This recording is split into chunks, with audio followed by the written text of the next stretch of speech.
श्री स्वामी समर्थ स्वामी महाराजांच्या कृपेने तुमच्या मनातील सर्व चांगल्या इच्छा या लवकरात लवकर पूर्ण होत एवढीच स्वामीने मी प्रार्थना करते आणि आजच्या या नवीन व्हिडिओला सुरुवात करते। तर माघ मास शुक्ल पक्ष गुप्त नवरात्र ही खूप खास असते आणि या दिवशी जर काही आपण उपाय केले तर ते जास्तीत जास्त फलदायी ठरत असतात। म्हणजे आपल्या घरामध्ये जर मुलगा असेल मुलगी असेल त्यांचं लग्न ठरत नसेल तर त्यासाठी आपण या दिवशी हा उपाय करायचा आहे, ज्यामुळे आपल्या मुला-मुलींचे लग्न आहे तर ते लवकरात लवकर जमून जाईल। कारण ही नवरात्र विशेष असते आणि गुप्त नवरात्रीची वेळ आहे। अंतर्गत गुप्त नवरात्रामध्ये आलेली आहे जी महानवमी आहे ती विशेष आहे आणि या दिवशी आपण कोणताही उपाय केला तर त्याचा आपल्याला जास्तीत जास्त लाभ हा होत असतो। आपल्या मुलांच्या कुंडलीमध्ये कितीही भयंकर दोष असेल तर ते दोष देखील दूर होतात। तर माघ मास गुप्त नवरात्री ही 27 जानेवारी मंगळवारी आहे। या दिवशी हनुमानजींचा वार देखील आलेला आहे। तर आपल्याला हनुमानजींना शरण जाऊन हा उपाय करायचा आहे। तुमच्या कुंडलीमध्ये कितीही भयंकर दोष असला तरी देखील तो दोष दूर होईल आणि मुला मुलींचं लग्न हे लवकरात लवकर जमून जाईल। कारण हा उपाय खूप असा चमत्कारिक उपाय आहे। तुमच्या मुलांच्या लग्नाला उशीर झालेला आहे, लग्नात अडचणी निर्माण झालेल्या आहेत, ठरलेले लग्न देखील मोडत आहे काही कारणास्तव, तर हा उपाय आपल्याला करायचा आहे। हा व्हिडिओ तुम्ही शेवटपर्यंत पहा कारण ज्योतिषाने सुचवलेला उपाय आहे। एकदम जबरदस्त जालिम उपाय आहे। तर तुमचा मुलगा असो किंवा मुलगी असो, तुमची बहीण असू दे, भाव असू द्या, त्यांच्या लग्नाला जर उशीर झालेला आहे, लग्नात भरपूर अशा समस्या अडचणी येत असतील, आई वडील देखील भरपूर उपाय करतात परंतु त्यांना काही यश मिळत नाही, लग्न हे लवकर जमत नाही किंवा जमलेले लग्न मोडत आहे, काही ना काही कोणता ना कोणता प्रॉब्लेम हे लग्नामध्ये येत असतात। कारण लग्नात हे प्रॉब्लेम ग्रहांच्या मुळे होत असतात। म्हणजे लग्नामध्ये हे जे दोन ग्रह आहेत ते म्हणजे शुक्र आणि बृहस्पती, या मुलांच्या किंवा मुलीच्या कुंडलीमध्ये मजबूत असणे फार महत्त्वाचे असते। यामुळे लग्नामध्ये अडचणी या येत नाहीत। हा उपाय आपण पाहणार आहोत तो एकदम पॉवरफुल आहे। काही दिवसात तुमच्या मुलांचं लग्न हे ठरून जाईल। जर तुम्ही खूप उपाय केले आहेत तरी हा उपाय करून पहा, शेवटचा समजून हा उपाय तुम्ही करा बघा। या उपायाने तुमच्या मुलांना स्थळ यायला सुरुवात होईल, म्हणजे मुलांचं लग्न हे जमून जाईल। तर ही अशीच माहिती आपण जाणून घेण्या अगोदर तुम्ही चॅनलवरती जर नवीन असाल तर चॅनलला सबस्क्राईब करा, व्हिडिओ पाहत असताना व्हिडिओला लाईक करा, त्याचप्रमाणे श्री स्वामी समर्थ अशी कमेंट करा। तर मंडळी असेच लग्नासंदर्भात भरपूर व्हिडिओ आपल्या चॅनलवरती आहेत। आपल्या चॅनलच्या प्लेलिस्टमध्ये जायचं आहे आणि तुम्हाला जो व्हिडिओ पाहायचा आहे तो तुम्ही पाहू शकता। बरेच जणांचे लग्न देखील जमलेले आहेत। तसे मला बऱ्याच ताईंनी कमेंट केलेली आहे की त्यांच्या मुलांचे किंवा त्यांच्या भावाचं लग्न हे ठरलेलं आहे। तर उपाय एकदम साधे आणि सोपे असतात, फक्त तुम्ही विश्वासाने पहा आणि नक्की करा। तर बघा हा उपाय आहे तर मुलाचे आई वडील करू शकतात किंवा मुलं जर स्वतः असतील तर त्यांनी देखील हा उपाय करायचा आहे। तर बघा आपल्याला मंगळवारी सकाळी लवकर म्हणजे ब्रह्ममुहूर्तावर उठायचं आहे, म्हणजे 5:30च्या दरम्यान आपल्याला उठायचं आहे। स्वच्छ कपडे आहेत तर ते घालायचे आहेत आणि मग आपला देवघर आहे तिथे जाऊन एक आसन टाकायचं आहे, तिथे बसायचं आहे।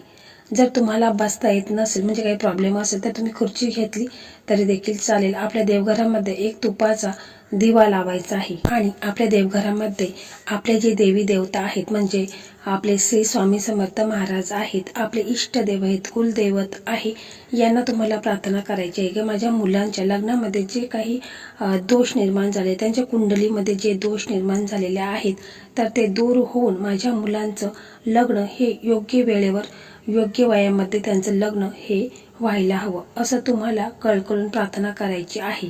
कारण ही माघ महिन्यातली गुप्त नवरात्री आहे, म्हणजे 27 जानेवारीला आलेली आहे, मंगळवार देखील आलेला आहे, हनुमानजींचा वार आहे।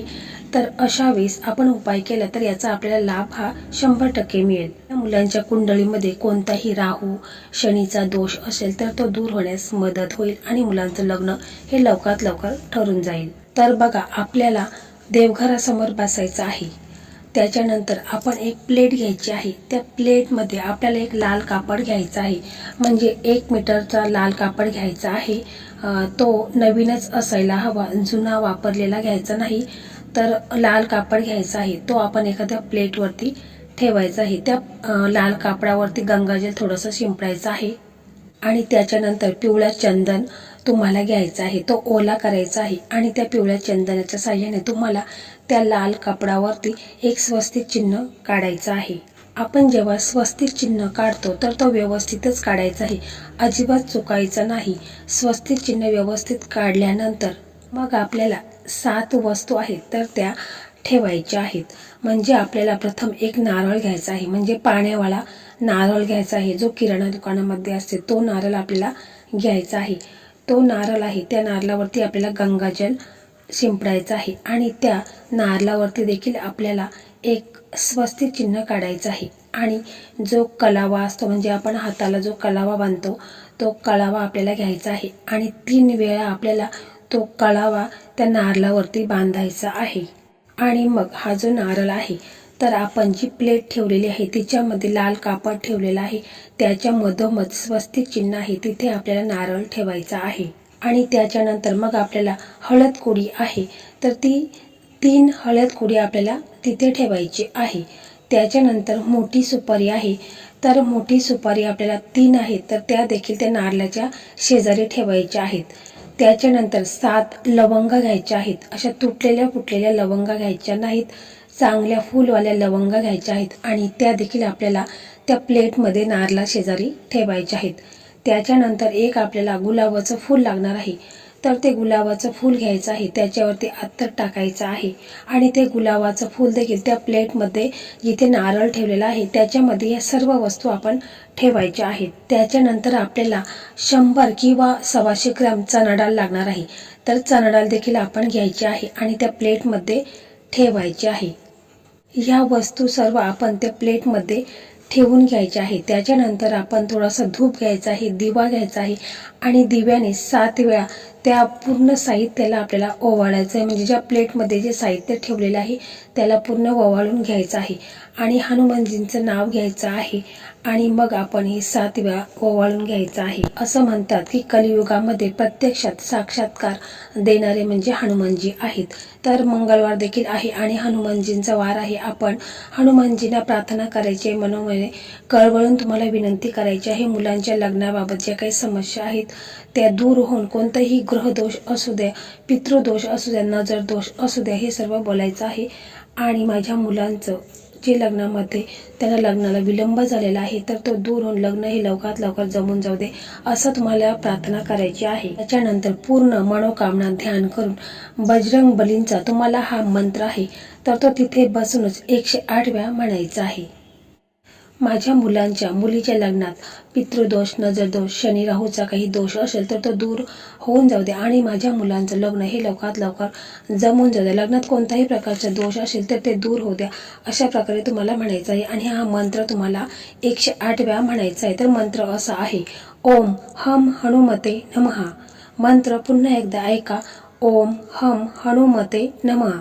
हा मंत्र तुम्हाला 108 वेळा तिथे बसायचा आहे आणि बोलायचा आहे. आणि कोणताही उपाय करत असताना घरामध्ये एकदम शांतता असायला हवी, तरच तो उपाय हा फलदायी ठरतो. त्याच्यानंतर तुम्हाला काय करायचं आहे की हा मंत्र जाप झाल्यानंतर तुमचा मुलगा असू द्या किंवा मुलगी असू द्या, तुम्हाला तिथे देवघरासमोर बसवायचं आहे. आणि मग ही जी आपण पोटली तयार केलेली आहे, म्हणजे ज्याच्यामध्ये नारळ आहे आणि या 7 वस्तू आहेत त्या प्लेटवरती आहेत, तर त्या सर्व उचलायच्या आहे, त्याची पोटली करायची आहे. आणि तुमचा मुलगा असू द्या किंवा मुलगी असू द्या, तिला देवघरासमोर बसवायचं आहे आणि त्यांच्यावरून 7 वेळा हे उतरून घ्यायचं, म्हणजे डोक्यापासून पायापर्यंत 7 वेळा उतरून घ्यायचं आहे. तसेच हा उपाय करत असताना तुमचा मुलगा किंवा मुलगी घरात नसतील तर मग त्यांचा फोटो असेल तर त्या फोटोवरून देखील तुम्ही हे उतरू शकता. किंवा जर मुलगा आणि मुलगी स्वतः जर हा उपाय करत असेल तर त्यांनी ही पोटली आपल्या दोन्ही हातामध्ये घ्यायची आहे आणि बजरंगबलींना, आपल्या इष्टदेवतांना प्रार्थना करायची आहे. आपल्या लग्नामध्ये जो काही अडचणी येत आहेत, जे काही दोष निर्माण झालेले आहेत ते दूर होण्यासाठी मनापासून तुम्ही प्रार्थना करायची आहे। मग हे सर्व साहित्य जी पोटली आहे ती तुम्हाला घ्यायची आहे आणि तुमच्या जवळपास कुठं हनुमानजींचं मंदिर असेल तर त्या मंदिरामध्ये तुम्हाला ही पोटली हनुमानजींच्या चरणासमोर ठेवायची आहे आणि मग तिथे तुम्हाला बसायचं आहे।